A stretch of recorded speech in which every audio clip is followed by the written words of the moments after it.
राजा भागीरथी का प्रयास इस बात का प्रतीक है कि आत्म साधना, तप और ईश्वर पर दृढ़ विश्वास से ईश्वरीय अनुकंपा का पृथ्वी पर उतारा जा सकता है। इसी तरह गंगा के इस चेतन प्रवाह को अपने भीतर उतार कर अज्ञानता को धो सकते हैं। गंगा को मोक्षदायिनी कहा गया है। इसके स्पर्श, दर्शन, स्नान और जल के सेवन से आत्मा के बंधनों का क्षय होता है।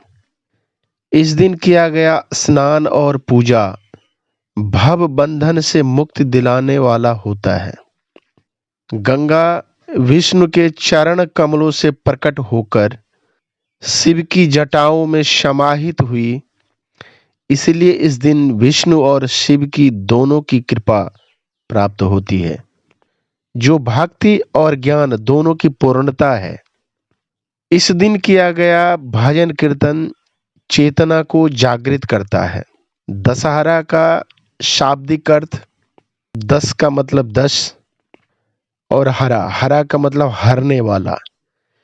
इस दिन किया गया स्नान 10 तरह के पापों से मनुष्य को मुक्ति मिलती है। मन से किया गया पाप, मनसा, परद्रोह, दूसरों के प्रति ईर्ष्या रखना। दूसरा परवचना, दूसरों को धोखा देने की जो मानसिकता है। कुचिंतन, दूसरों के प्रति गलत धारणा। कुचिंतन, दूसरों के प्रति गलत धारणा।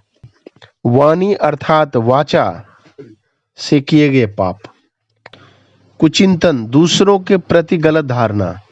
वाणी अर्थात वाचा से किए गए पाप। असत्य भाषण, झूठ बोलना जिसको बोलते हैं। कुशब्द बोलना, गाली देने का जो पाप है। निंदा करने की पाप। उसके बाद कुछ कर्म के द्वारा किया गया पाप है।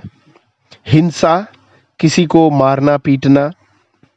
चोरी, बिना अनुमति किसी का वस्तु लेने की, जिसको हम चोरी कहते हैं। व्यभिचार, अनैतिक कार्य करना। पर निंदा या ईश निंदा रखना। इन सभी पाप जो जाने अनजाने में मनुष्य करता है, इससे मुक्ति मिल जाती है।